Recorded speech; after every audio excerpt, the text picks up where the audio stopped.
কাঁচামালের দোকানে কাজ করি, আমাকে মিথ্যা কথা বলতে হয়, কালকের মাল আজকের বলে বিক্রি করতে হয়। আমার করণীয় কি? মিথ্যা না বললে চাকরি চলে যাবে।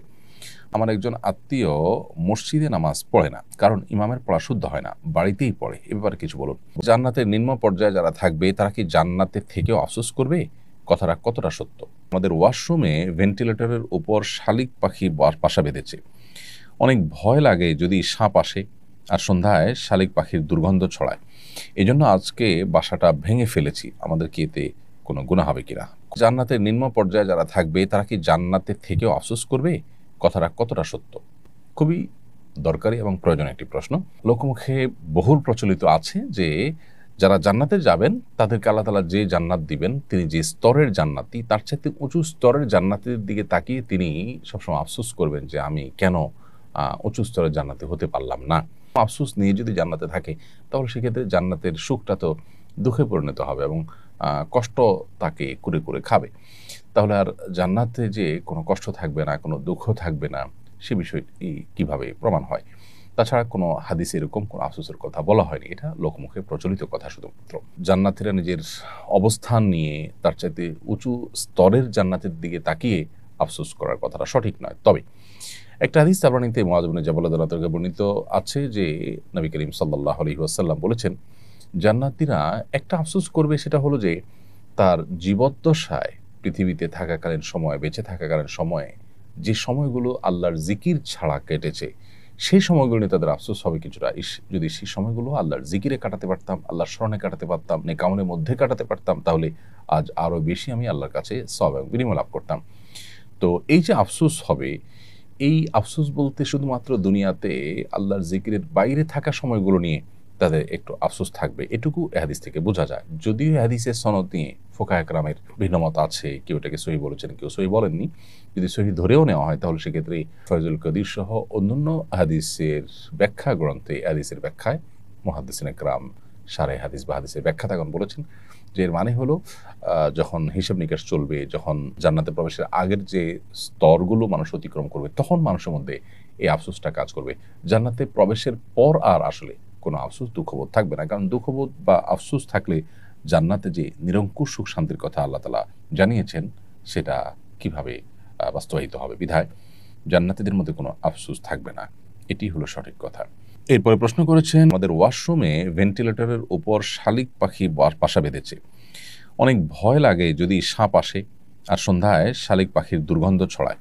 এজন্য আজকে বাসাটা ভেঙে ফেলেছি। আমাদের কি এতে কোনো গুনাহ হবে কিনা? ক্ষতির আশঙ্কা থেকে যেহেতু আপনি বাসা ভেঙেছেন, সো এটা আপনার জন্য গুনাহের কোনো বিষয় হবে না। কোনো পাখি, কোনো প্রাণী যদি আপনার উপদ্রবের কারণ হয়, আপনার বিপদের শঙ্কা তৈরি করে, তাহলে তার বাসা ভেঙে দেওয়া বা তাকে সেখান থেকে সরাই দেওয়া, কিংবা উপদ্রবের কারণ হলে, নিয়মিত আপনার জন্য কষ্টের কারণ হলো বা আপনার জন্য বিপদের কারণ হলে সেটা কে মারাও শরীয়তে আপনার জন্য নাজায়েজ নয়। আপনার নিজের প্রয়োজনে তার বাসা ভাঙাটা আপনার জন্য গুনাহের কাজ হয়নি। ইনশাআল্লাহ বিইذনিল্লাহ আল্লাহ তাআলা আপনাকে এর জন্য গুনাহগার এর তালিকাভুক্ত করবেন না। আমার একজন আত্মীয় মসজিদে নামাজ পড়ে না, কারণ ইমামের পড়া শুদ্ধ হয় না, বাড়িতেই পড়ে। এ ব্যাপারে কিছু বলুন। বনকুলি আক্তার, আপনার যে আত্মীয় মসজিদে নামাজ পড়ছেন না, ইমামের পড়া শুদ্ধ নয় এই অজুহাতে তিনি সঠিক কাজ করছেন না। কারণ প্রথমত ইমামের পড়া শুদ্ধ না হলে দেখতে হবে যে শুদ্ধতাটার মাত্রা কতখানি, মানে অশুদ্ধতাটার মাত্রা কতখানি। যদি এমন হয় যে নামাজই সহি হয় না, তাহলে সেক্ষেত্রে এই নামাজ অবশ্যই পড়বেন না, কিন্তু বিকল্প ব্যবস্থা করবেন। হয় ইমাম পরিবর্তন করার জন্য উদ্যোগ নেবেন, আর এই সময়ের মধ্যে যতক্ষণ পর্যন্ত ইমাম পরিবর্তন না হয় ততক্ষণ পর্যন্ত অন্য কোনো মসজিদে জামাতের সাথে নামাজ আদায় করতে হবে বা অন্য কোনো ইমামের সাথে নামাজ আদায় করতে হবে।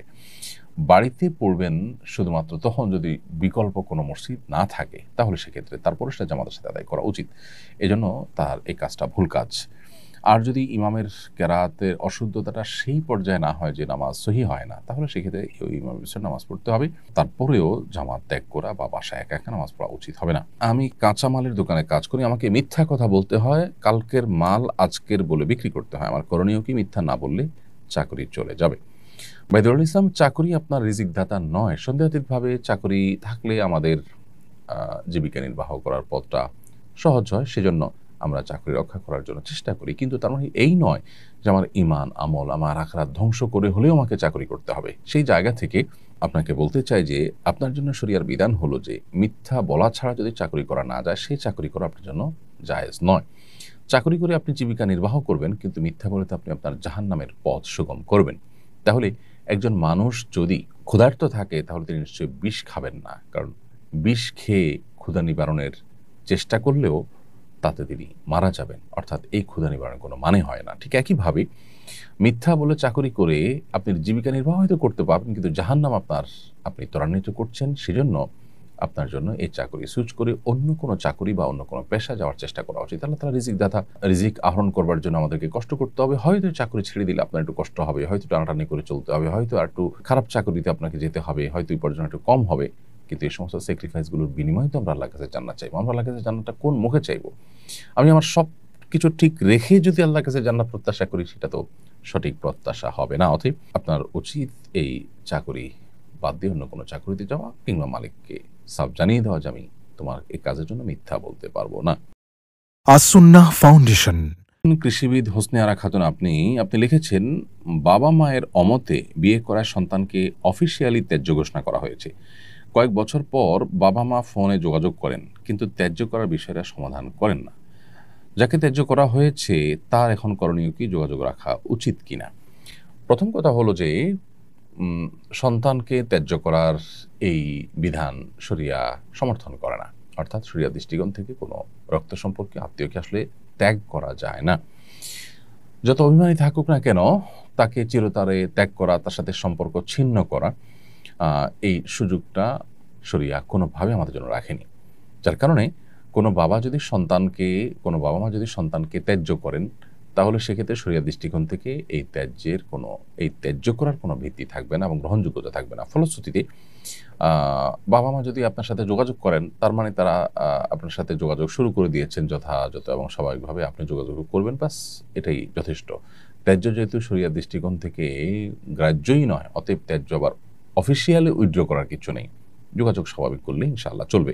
এবং আপনারও উচিত, আপনারও কর্তব্য সম্পর্ক স্বাভাবিক করার জন্য চেষ্টা করা এবং যোগাযোগ রাখার চেষ্টা করা, এবং তাদের প্রতি আপনারও যদি কোনো অভিমান থাকে, কষ্ট থাকে, সেটাকে ভুলে মা বাবা হিসাবে তাদেরকে তাদের সাথে সদাচরণ করা এবং তাদের সাথে যোগাযোগ রক্ষা করা, এটা আপনার কর্তব্য। আমরা একটি কনফারেন্সে গিয়েছিলাম, সেখানে আমি মুসাফির। আসরের নামাজ পড়ার সময় আমাকে ইমামতির জন্য বলা হয়। ওখানকার 90% প্লাস মুসল্লি মুকিম ছিলেন। আমি বললাম, আমি তো মুসাফির, আপনাদের মধ্য থেকে মুকিম একজন ইমামতি করেন, যাতে আমিও পূর্ণ 4 রাকাত নামাজ পড়তে পারি। এখানে ইমামতি ছেড়ে দেওয়াটা কি উচিত হয়েছে কিনা? ইমামতি করাটা তো ফরজ ওয়াজিব কোনো কাজ নয়, বিধায় আপনি কোনো মুকিমের পিছনে নামাজ পড়লেন, আপনার নামাজ আদায় হয়ে গেছে। কিন্তু মুকিম হিসাবে 2 রাকাত যদি আপনি পড়তেন আর বাকিরা আপনার পেছনে 2 রাকাত প্লাস করতো, তাহলে একই সিলায় অনেকের অজানা মাসালা জানা হয়ে যেত, সেটা হতো আপনার জন্য বেশি ভালো। তাছাড়া শরিয়া মুসাফির হিসাবে আপনার জন্য 2 রাকাত পড়ার বাধ্যবাধকতা রেখেছে। সো 2 রাকাতেই আপনি তুষ্ট থাকা উচিত শরিয়ার বিধানের ব্যাপারে। এই তুষ্টি আমাদের থাকা দরকার, তারপরে আপনার নামাজ হয়ে গেছে। এরপর তাশরিফ আরিয়ান আপনি লিখেছেন,